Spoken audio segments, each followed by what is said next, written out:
पिछली कक्षा में हम राजनीतिक विकास की अवधारणा पढ़ रहे थे और हमने ये राजनीतिक विकास की अवधारणा का अर्थ परिभाषा पढ़ा था और ये आपको स्पष्ट रूप से बताया था कि राजनीतिक विकास की अवधारणा के बारे में विद्वानों में मतैक्य नहीं है, विद्वानों में मतभेद है और विद्वानों ने अपने अपने ढंग से जो है इसकी परिभाषाएं प्रस्तुत की हैं, जो कि आपको पिछली कक्षा में बताई थी और ये बताया था कि राजनीतिक विकास की अवधारणा जो है किस प्रकार जो है उच्च स्तरीय अनुकूलता के साथ में अनुकूलन विकसित करने की क्षमता है। तो राजनीतिक विकास की अवधारणा के बारे में एक बहुत ही महत्वपूर्ण विचारक हुए हैं लुशियन पाई। तो देखिए, इससे पहले मैं आपको बताता हूं कि राजनीतिक विकास की अवधारणा के बारे में जो है महत्वपूर्ण विचारक कौन से हैं। तो देखिए, इसमें अन्य विचारक हैं। तो देखिए, इसमें जैसे कि हम देखते हैं कि राजनीतिक विकास की अवधारणा के लिए लुशियन पाई, मायरोन वीनर, लुशियन पाई, मायरोन वीनर, लुशियन पाई, मायरोन वीनर, लुशियन पाई, कॉलमैन,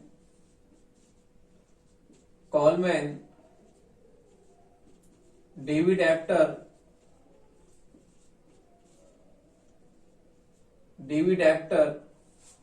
लुशियन पाई, कॉलमैन, डेविड एप्टर, रिग,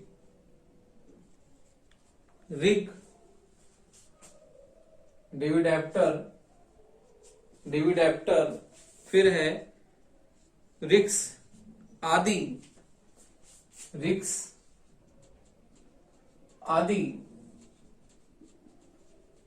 इस अवधारणा के राजनीतिक विकास की इस अवधारणा के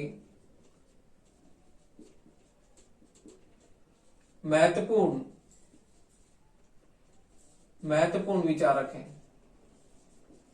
इस अवधारणा के महत्वपूर्ण विचारक हैं। तो आप नाम नोट कर लीजिए, ये महत्वपूर्ण विचारक हैं इस अवधारणा के। और इन लोगों ने जो है एशिया, अफ्रीका और लैटिन अमेरिका की राजनीतिक परिस्थितियों का अध्ययन किया और वहां पर होने वाले राजनीतिक परिवर्तनों के बारे में उन्होंने अपनी अपनी जो है व्याख्याएं प्रस्तुत की हैं। तो देखिए, इसमें महत्वपूर्ण विचारक जो हैं वो लुशियन पाई हैं और लुशियन पाई ने जो राजनीतिक विकास की अपनी अवधारणा कर देखिए, लुशियन पाई ने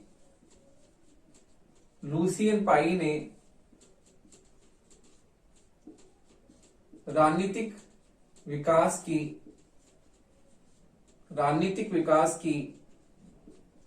अवधारणा का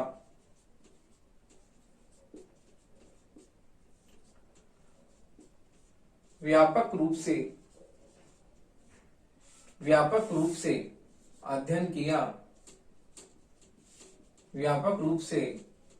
अध्ययन किया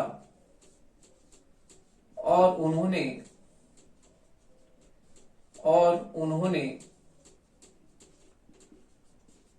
राजनीतिक विकास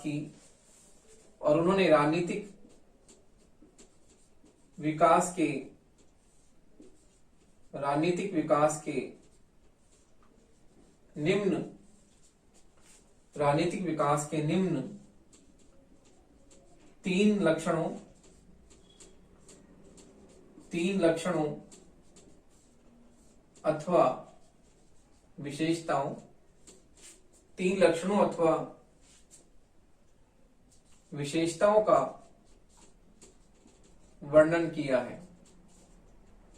3 लक्षणों अथवा विशेषताओं का वर्णन किया है। तो देखिए लुशियन पाई बहुत ही महत्वपूर्ण विचारक हैं जिन्होंने राजनीतिक विकास का की अवधारणा का बहुत ही व्यापक अध्ययन किया है और इसके निम्न 3 लक्षण और विशेषताएं बताएं जो किस प्रकार हैं। पहला है समता। पहला उन्होंने माना है समता। समता यानी समानता। समता का मतलब समानता। उन्होंने बताया कि राजनीतिक विकास राजनीतिक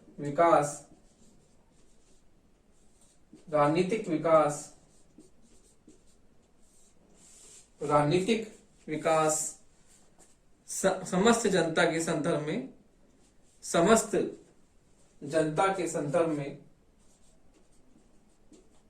समस्त जनता के संदर्भ में समस्त जनता के संदर्भ में नागरिक समानता के सिद्धांत से जनता के संदर्भ में नागरिक समानता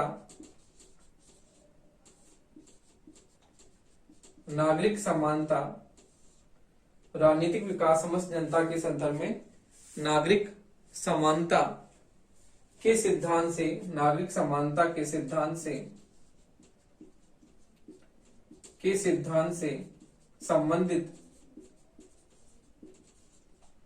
संबंधित अवधारणा है। दूसरी विशेषता है क्षमता, कैपेसिटी।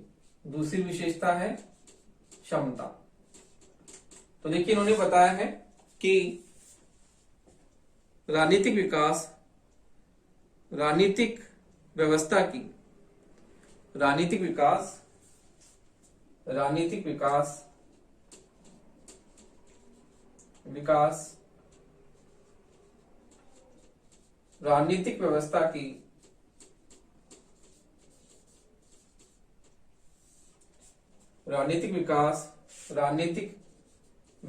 की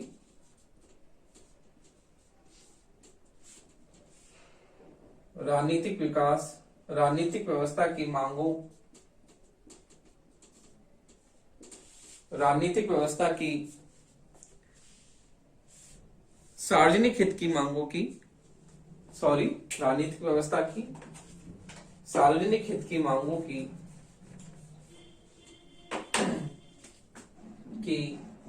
सार्वजनिक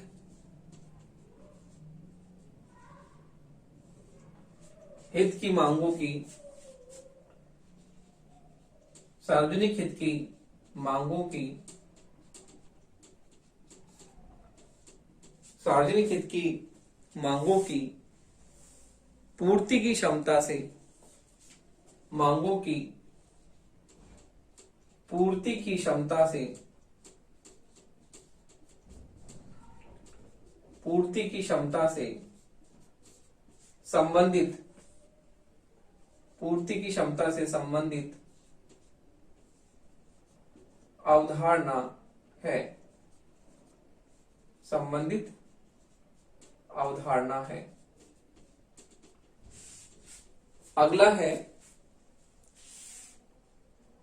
विभेदीकरण। अगली विशेषता बताई है विभेदीकरण। विभेदीकरण या विशिष्टीकरण। तो ये बताया है राजनीतिक विकास राजनीतिक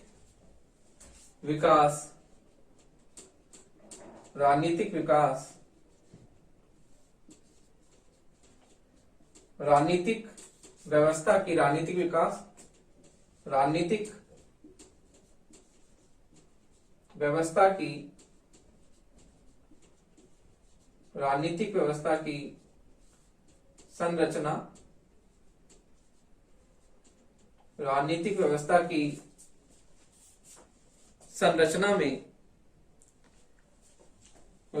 संरचना में विभेदीकरण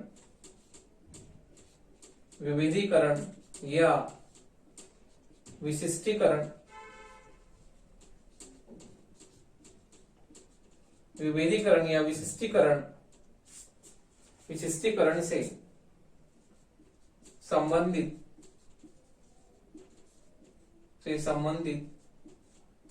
अवधारणा है।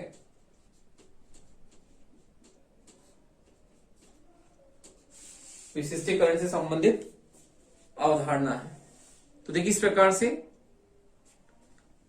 राजनीतिक विकास के बारे में लुशियन पाई ने अपना बहुत ही महत्वपूर्ण जो है वर्णन प्रस्तुत किया और ये बताया कि राजनीतिक विकास की अवधारणा बहुत ही व्यापक अवधारणा है और इसके 3 लक्षणों को उन्होंने राजनीतिक विकास का जो है परिचायक माना। 3 विशेषताएं बताई उन्होंने। समता यानी समानता, राजनीतिक विकास समस्त जनता के संदर्भ में नागरिक समानता के सिद्धांत से संबंधित अवधारणा है। तो इसमें नागरिक समानता से संबंधित जो है सिद्धांत के रूप में इसे जाना जाता है। तो लुशियन पाई ने समानता की बात की कि नागरिक समानता के संबंधित जो है ये अवधारणा है। अगला है क्षमता। क्षमता का मतलब कैपेसिटी। लुशियन पाई ने बताया कि राजनीतिक विकास राजनीतिक व्यवस्था की सार्वजनिक हित की मांगों की पूर्ति की क्षमता से संबंधित अवधारणा है। सार्वजनिक हित की मांगों की पूर्ति करना, जो राजनीतिक व्यवस्था सार्वजनिक हित की मांगों की पूर्ति कर सकती है, तब उसमें राजनीतिक विकास की अवधारणा देखते हैं कि वहां पर राजनीतिक विकास है। तो उन्होंने कैपेसिटी की बात की, ये सार्वजनिक हित की मांगों की पूर्ति करने की क्षमता जिस भी राजनीतिक व्यवस्था में होती है, वो राजनीतिक व्यवस्था राजनीतिक विकास से संबंधित अवधारणा है।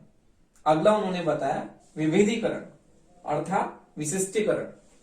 लुशियन पाई ने बताया कि राजनीतिक विकास राजनीतिक व्यवस्था की संरचना में विभेदीकरण या विशिष्टीकरण। तो राजनीतिक व्यवस्था की संरचना में विभिन्नीकरण, विभेदीकरण और विशिष्टीकरण की बात लुशियन पाई ने बताई कि किस प्रकार से जो है राजनीतिक व्यवस्था की संरचना में विभिन्नीकरण और विभेदीकरण से संबंधित अवधारणा के रूप में इसे माना कि राजनीतिक विकास इससे भी संबंधित अवधारणा है।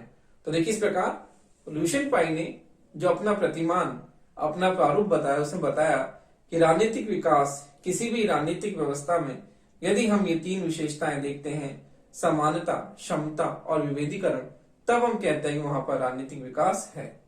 तो इसलिए राजनीतिक विकास के बारे में लुशियन पाई ने बहुत ही व्यापक विशद रूप से अपना वर्णन प्रस्तुत किया और ये बताया कि किसी भी राजनीतिक व्यवस्था में यदि ये 3 लक्षण पाए जाते हैं, समता, क्षमता और विभेदीकरण, समानता, क्षमता, कैपेसिटी और विभेदीकरण जिसे हम विशिष्टीकरण भी कहते हैं, तब हम उस राजनीतिक व्यवस्था में देखते हैं कि वहां पर हमें राजनीतिक विकास जो है की अवधारणा वास्तव में जो है प्रयुक्त हुई दिखाई देती है। तो इस प्रकार लुशियन पाई ने जो है अपने सिद्धांत में इन 3 विशेषताओं का बहुत ही व्यापक रूप से जो है उन्होंने अपना जो है सिद्धांत प्रस्तुत किया।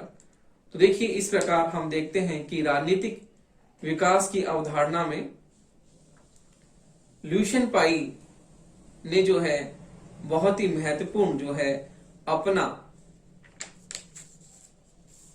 उन्होंने अपना जो सिद्धांत प्रस्तुत किया। तो देखिए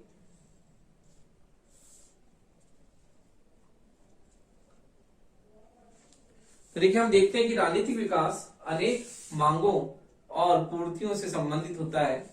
तो विचारकों का मत है कि राजनीतिक विकास जो है एक मार्गी दृष्टिकोण होता है, लेकिन अधिकांश विद्वानों का मत है कि राजनीतिक विकास बहुआदर्शी, बहुमार्गी होता है, जिसमें हम विभिन्न मांगों की पूर्ति करने वाला उसे मानते हैं कि विभिन्न मांगे होती हैं जिनकी पूर्ति करना राजनीतिक व्यवस्था को करना होता है। तो इस प्रकार हम कई विचारक जो है इसे एक मार्गी मानते हैं कि ये एक मार्गी है, जबकि कुछ विचारक मानते हैं कि राजनीतिक विकास बहुमार्गी होता है और वो इस प्रकार से बहुत सारे जो है उसमें आयाम होते हैं। तो इस प्रकार राजनीतिक विकास जो है बहुआदर्शी, बहुमार्गी होता है। तो हम इस प्रकार राजनीतिक व्यवस्था का कोई पूर्ण लक्ष्य नहीं मानते, तो देखिए ये जो है विभिन्न समाजों में उनके विभिन्न दशाओं के आधार पर तय होता है। तो हम भी मानते हैं कि एक मार्गी या एक लक्ष्य नहीं होता। विभिन्न समाजों में जो विभिन्न दशाएं होती है उन आधारों पर हम राजनीतिक विकास को मानते हैं। तो देखिए इस प्रकार लुशियन पाई ने जो है राजनीतिक विकास के 3 विशेषताएं बताई, जो आपके हमेशा 2 नंबर का प्रश्न आता है और आपकी प्रतियोगी परीक्षाओं में भी आता है कि लुशियन पाई ने जो राजनीतिक विकास के 3 लक्षण बताए वो क्या है। तो लुशियन पाई ने राजनीतिक विकास के 3 लक्षण बताए हैं, समानता, क्षमता और विभेदीकरण। तो देखिए इस प्रकार से लुशियन पाई ने जो है राजनीतिक विकास की अवधारणा का बहुत ही सटीक और विशद रूप से जो है अपना वर्णन प्रस्तुत किया है।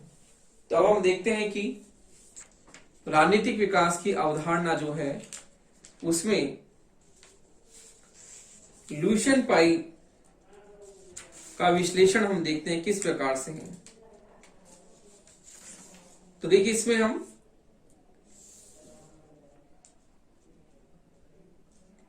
लुशियन पाई के जो है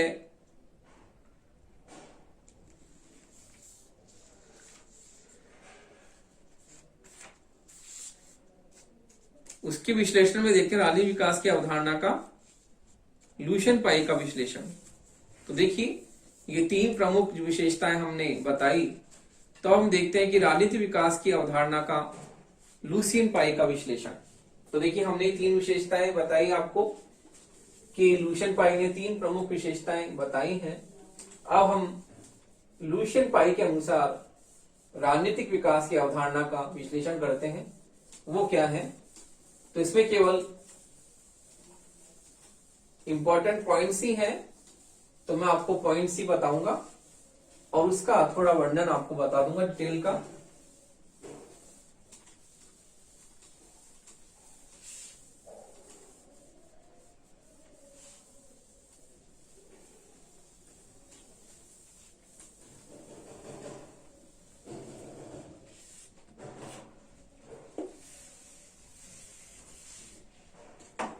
तो देखिए लुशियन पाई के राजनीतिक विकास की अवधारणा का राजनीतिक विकास की अवधारणा का राजनीतिक विकास की अवधारणा का राजनीतिक विकास की अवधारणा का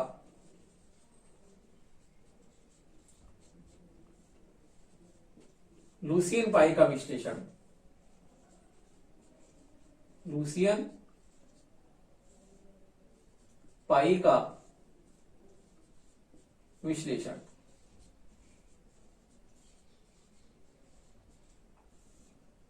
राजनीतिक विकास की अवधारणा का लुशियन पाई का विश्लेषण। देखिए लुशियन पाई ने राजनीतिक विकास की अवधारणा का बहुत ही व्यापक वर्णन किया है और उन्होंने अपनी प्रमुख पुस्तक एस्पेक्ट्स ऑफ पॉलिटिकल डेवलपमेंट, तो देखिए लुशियन पाई ने जो है अपनी प्रमुख पुस्तक लुशियन पाई ने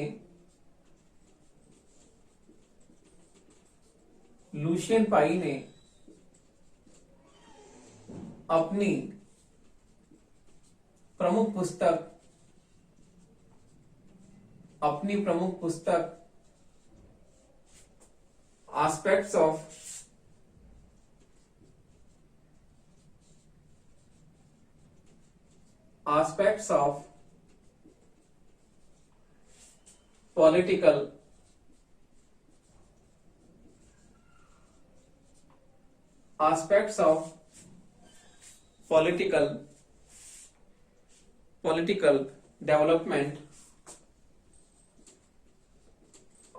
ऑफ पॉलिटिकल डेवलपमेंट में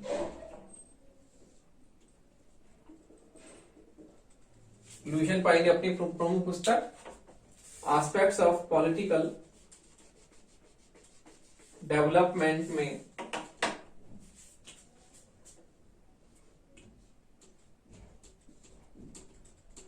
राजनीतिक विकास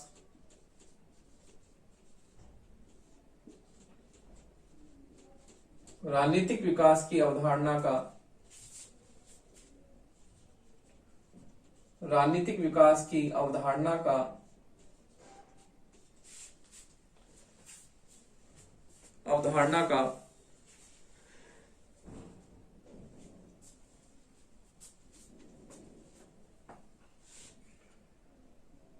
व्यापक रूप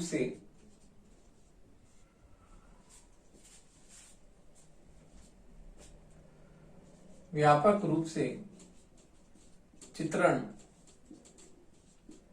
प्रस्तुत किया है। व्यापक रूप से चित्रण प्रस्तुत किया है। लुशियन पाई ने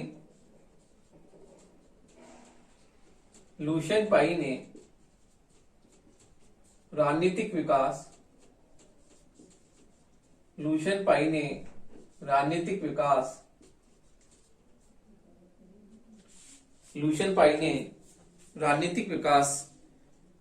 के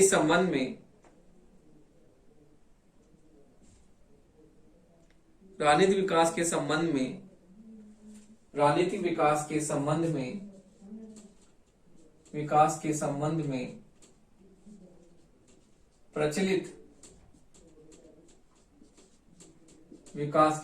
में प्रचलित निम्नलिखित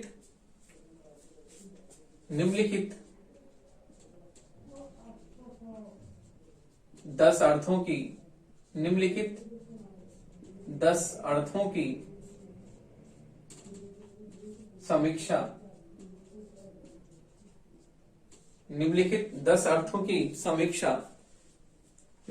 की समीक्षा करते हुए इनके साथ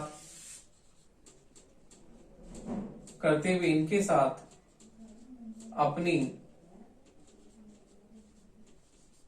असहमति निम्नलिखित 10 अर्थों की समीक्षा करते हुए इनके साथ अपनी असहमति प्रकट की है।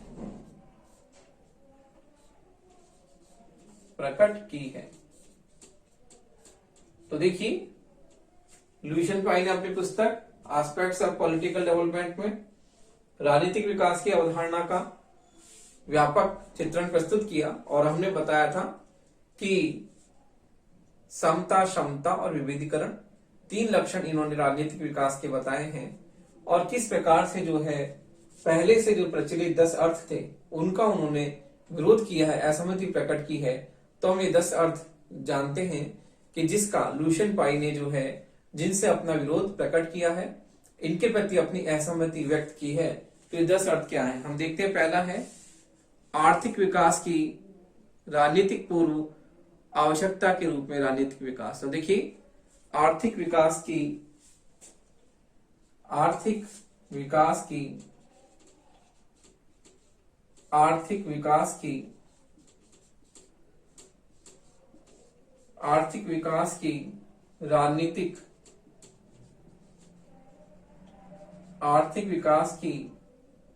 राजनीतिक पूर्व की आवश्यकता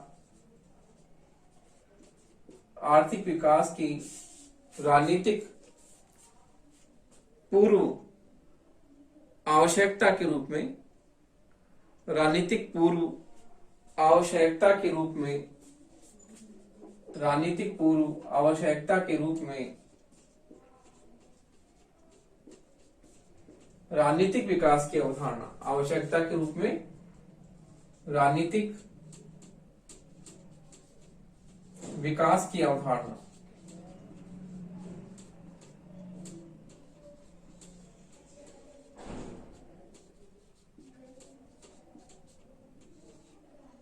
तो देखिए, आर्थिक विकास की राजनीतिक पूर्व आवश्यकता के रूप में राजनीतिक विकास की अवधारणा।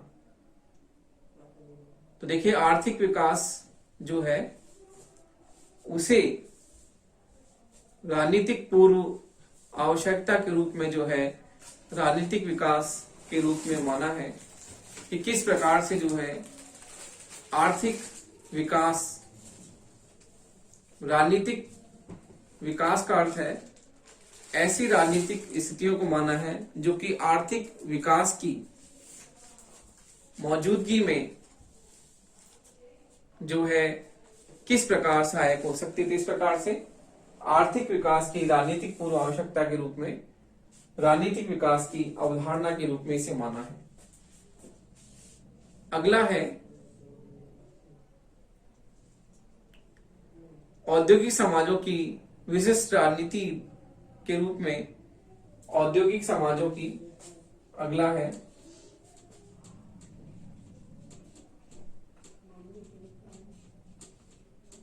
औद्योगिक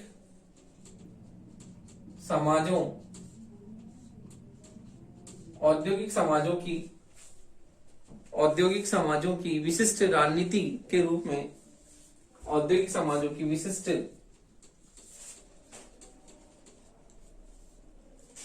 राजनीति के रूप में, विशिष्ट राजनीति के रूप में, राजनीति के रूप में राजनीतिक विकास, राजनीतिक विकास। तो देखिए औद्योगिक समाजों की विशिष्ट राजनीति के रूप में राजनीतिक विकास की अवधारणा को माना गया है कि औद्योगिक विकास जो है, जब किसी देश का उच्च स्तर औद्योगिक विकास हो जाता है तो उस देश में विशिष्ट प्रकार की राजनीतिक व्यवस्था भी स्थापित हो जाती है। तो इस कारण से जो है इसमें किसी देश में उच्च स्तर औद्योगिक समाज के विकसित होने से माना गया है कि वहां पर राजनीतिक विकास भी उच्च स्तर का जो स्थापित हो जाता है। तो उसकी पूर्व शर्त औद्योगिक समाज को माना गया है। अगला है राजनीतिक आधुनिकीकरण के रूप में, राजनीतिक आधुनिकीकरण के रूप में, राजनीतिक आधुनिकीकरण,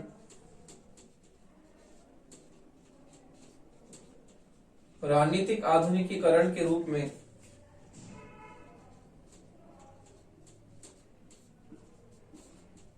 राजनीतिक विकास, राजनीतिक आधुनिकीकरण के रूप में राजनीतिक विकास। तो देखिए इसमें राजनीतिक आधुनिकीकरण को माना गया है कि राजनीतिक विकास को राजनीतिक आधुनिकीकरण का पर्यायवाची माना जाता है, अर्थात राजनीतिक आधुनिकीकरण का सर्वोत्तम रूप पश्चिमी देशों में मिल जाता है। तो हम देखते हैं कि आधुनिकीकरण और राजनीतिक विकास को एक ही रूप में माना जाता है। तो हम देखते हैं कि राजनीतिक आधुनिकीकरण के पर्याय के रूप में राजनीतिक विकास को इसमें माना जाता है। अगला है राष्ट्र राज्य के संचालन के रूप में, राष्ट्र राज्य के संचालन के रूप में, राष्ट्र राज्य के संचालन के रूप में, राष्ट्र राज्य के संचालन के रूप में राजनीतिक विकास।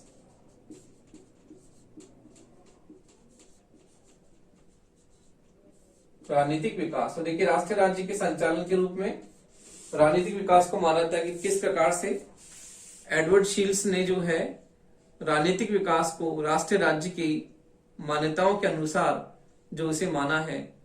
तो राजनीतिक विकास का अर्थ है राष्ट्रवाद की तकनीकी का संचालन करना। तो देखिए राष्ट्र राज्य की जो है तकनीक को संचालित करने के रूप में भी हम राजनीतिक विकास को मानते हैं। तो इस प्रकार से हम देखते हैं कि अगला जो पॉइंट है वो आता है कि प्रशासनिक एवं वैधानिक विकास के रूप में, प्रशासनिक एवं वैधानिक विकास के रूप में, प्रशासनिक एवं वैधानिक, प्रशासनिक एवं वैधानिक विकास के रूप में प्रशासनिक एवं वैधानिक विकास के रूप में प्रशासनिक एवं वैधानिक प्रशासनिक एवं वैधानिक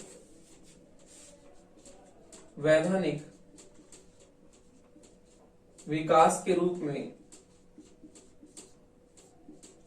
प्रशासनिक एवं वैधानिक विकास के रूप में राजनीतिक विकास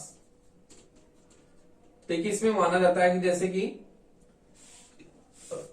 मैक्स वेबर ने माना है किस प्रकार से उन्होंने जो है अपना जो वर्गीकरण प्रस्तुत किया और किस प्रकार जो है मैक्स वेबर ने सत्ता के प्रकार बताए हैं और कुशल प्रशासन के उन्होंने जो है महत्वपूर्ण कारक भी बताए हैं।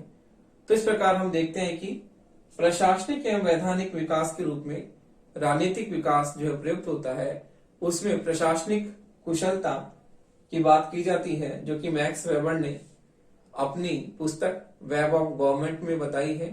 किस प्रकार से कुशल प्रशासन होता है और एक सरकार के क्या क्या कार्य हैं, ये सारे जो है उन्होंने मैक्स वेबर ने अपनी पुस्तक में बताए हैं। तो इस प्रकार से हम देखते हैं कि इसमें प्रशासनिक एवं कानूनी विकास के रूप में राजनीतिक विकास प्रयुक्त होता है और उसे हम राजनीतिक विकास का पर्याय मानते हैं।